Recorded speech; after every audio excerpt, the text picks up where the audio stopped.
आप जितने युवा लोग हो, मतलब मुझे सबसे हाथ जोड़कर निवेदन है, आप बस कुछ काम में मैं जो कह रहा हूँ उसको शुरू कर। सेवा, तुम्हारे घर के बगल मंदिर है, सिर्फ प्रसाद चढ़ाने मत जाओ, जाओ पोछा लगा दो पूरे मंदिर में, देखने दो जिसको देख रहा है। तुम कहोगे अरे यार पापा हमारे डीजीपी है, हो गए तुम थोड़ी हो। तुम्हारे घर के बगल में मस्जिद है, जाओ सफाई कर, झाड़ू लगा। गुरुद्वारा है, कोई बुजुर्ग बैठा है, पैर ही दबा दो, सेवा करोगे, मैं गिरेगा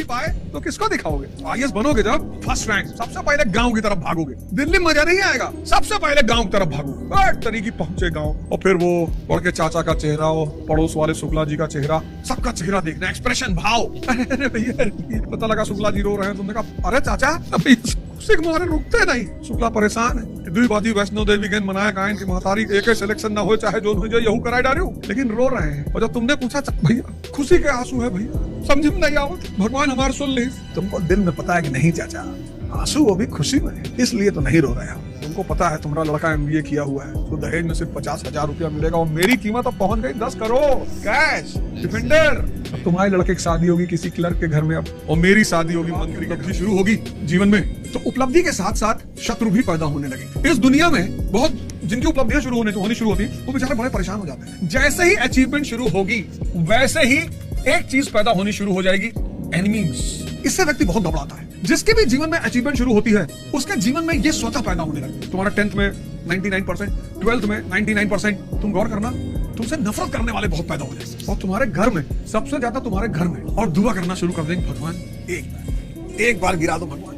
कि अचीवमेंट की एक बहुत बड़ा नेगेटिव पहलू है। ऐसा नहीं कि लोग आपके दुश्मन है ना, आपकी उपलब्धि ने इनको दुश्मन बना रखा है। आज से 20 साल पहले किसी की बुराई होती थी वो जमीन में गड़ जाता था, अब तो बुराई होना उपलब्धि है। कह रहे भैया ट्रोल हो रहे हैं, बोले अच्छा नाम चल रहा है, हाँ भैया। और हर 24 घंटे में ट्रोलिंग का मुद्दा बदल जाता है। तो दूध उबलता है, ऐसे ही ट्रोलिंग है, लेकिन उसमें कुछ नए लोग बहुत परेशान हो जाते, मतलब हिल जाते हैं अंदर से। कई बार तो लोग मर गए, सुसाइड कर लिया, समझ ही नहीं पाए। मुझे लगा कि यार ये क्या हो गया यार, ये मेरे छोड़ना है ना जीवन में, तो बस एक चीज छोड़नी है, मूर्छा। मूर्छा में क्या होता है कि आंखें खुली हैं, आदमी को लगा है कि वो जग रहा है, पर वास्तविकता में वो आंतरिक स्तर पर निंद्रा में है। तो जो सिगरेट पी रहा है ना वो मूर्छा में, जो तंबाकू खा रहा है वो मूर्छा में, जो 4 घंटे रील देख रहा है वो मूर्छा में। क्योंकि अगर उसकी मूर्छा टूटेगी तो उसे दिखाई पड़ेगा कि ये मैं कर क्या रहा हूँ। तुम जो भी काम करो एक चीज उसमें पता करो कि इस काम से मुझको क्या फायदा, मेरी शक्ति बढ़ रही है क्या। मूर्छा मतलब सोना नहीं, बेहोशी नहीं, बड़ा प्यारा शब्द है मूर्छा। इसी मूर्छा से बाहर निकलने का नाम है।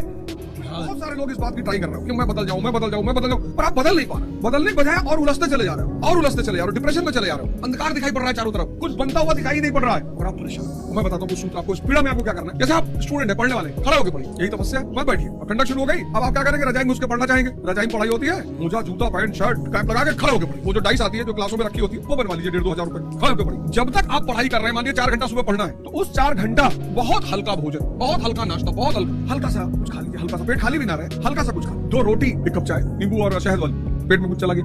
अब पेट में 2 ब्रेड, हल्की सी चाय, और फिर खड़े होकर 4 घंटा पढ़ रहे हैं। देखिए आपका 15 दिन में कितना परिवर्तन हो रहा है। संघर्ष मनुष्य के जीवन का आधार है, कोई नहीं बचेगा। तभी तो मैं आपसे बार-बार कहता हूँ बायोग्राफी, ऑटोबायोग्राफी पढ़ने की। जब आप उसको पढ़ोगे तो आपको दिखाई पड़ेगा कोई बचा ही नहीं। तो जब कोई नहीं बचा, भगवान राम नहीं बचे, भगवान कृष्ण नहीं बचे, मोहम्मद साहब नहीं बचे, जीसस क्राइस्ट नहीं बचे, गुरु नानक नहीं बचे, दादू नहीं बचे, नानक नहीं बचे, कोई नहीं बचा, आप इससे बचो। आप बचना चाह रहे हो, बचोगे नहीं तो साधना शुरू करो, इस दिमाग को खोलो। अरे तुम भारत की संतान, यहाँ अंगुलीमाल जैसा डाकू संत बन गया, यहाँ महर्षि वाल्मीकि संत बन गया, यहाँ संत नामदेव, इन सबका इतिहास पढ़ो। तुम तो छोटा मोटा कांड किए होगे जीवन में, तुम तो छोटा मोटा कांड किए होगे, कुछ किए ही नहीं, रोज आ रहे हो, दिशा नहीं मिल रहा, दिशा नहीं मिल रहा। अरे तुम्हारा घोड़े में लगाम ही नहीं है, ये जो मन है ये तुम्हारा घोड़ा, इसमें लगाम ही नहीं, बिना लगाम के तुम्हारा घोड़ा है। और ध्यान रूपी लगाम डालो उसके ऊपर, ध्यान और योग रूपी लगाम डालो। देखो 6 महीने के अंदर जिंदगी ना बदले, पढ़ाना छोड़ दे। बिना लगाम के घोड़े बैठोगे मार डालेगा तुमको।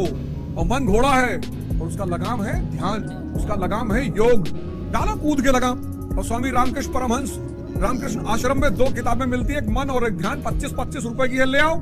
जैसे और मन और शरीर ताकतवर होगा वैसे छत्रपति शिवाजी बन जाओगे।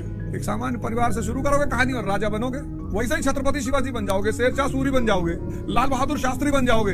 सब सामान्य परिवार से, ट्रेजरी थी, ये बेचारा आता है बंगाल और इनका राज्य छीन लेता है। देखो व्यक्तित्व का कितना बड़ा रोल होता है जिंदगी में। ये देखो पर्सनालिटी का कितना बड़ा रोल है जिंदगी में। ये देखो, ये वहां ब्रिटेन का आदमी, बंगाल में बलिया का आदमी नहीं, गाजीपुर का नहीं, गोंडा का नहीं, ब्रिटेन का, ब्रिटेन का आदमी बंगाल में साजिश कर रहा है और इनके पास सब कुछ है, राज्य है, सेना है, सब है, बस यहाँ ये खाली है थोड़ा सा, यहाँ कुछ नहीं डाला हुआ। एमडी है ये, एक होता है सीएमडी कंप्लीट मैन्युफैक्चरिंग डिफेक्ट, एक होता है एमडी मैन्युफैक्चरिंग डिफेक्ट। एमडी है मैन्युफैक्चरिंग डिफेक्ट है। सब होके हम हार गए और कुछ ना होके समझा। इसको कहते हैं व्यक्तित्व, इसको कहते हैं समझ, इसको कहते हैं इनसाइट, ऑब्जर्वेशन, अंडरस्टैंडिंग। इसी के विकास के नाम को तैयारी कहते हैं, पढ़ने को तैयारी नहीं करते। इसी उद्देश्य के साथ आपसे फिर मुलाकात होगी। जय हिंद।